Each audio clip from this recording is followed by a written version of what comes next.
আমার কলকাতা নিউজ, কথা হবে সামনাসামনি।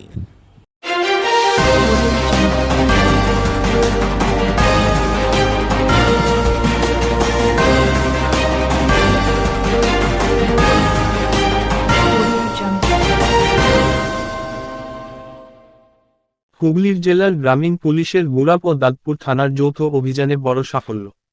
আটক 19টি বেআইনি বালি ভর্তি লরি ও ডাম্পার।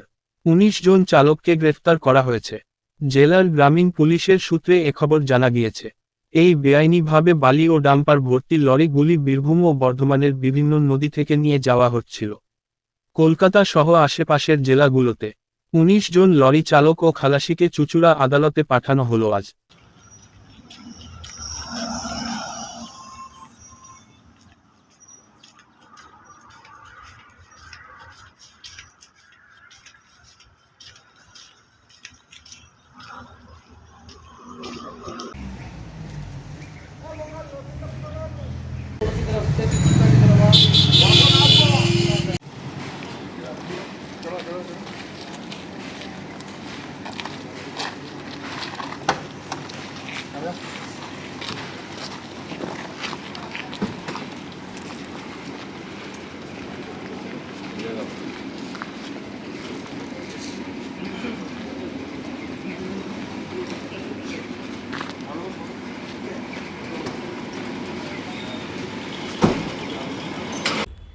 আমার কলকাতা নিউজ, কথা হবে সামনাসামনি।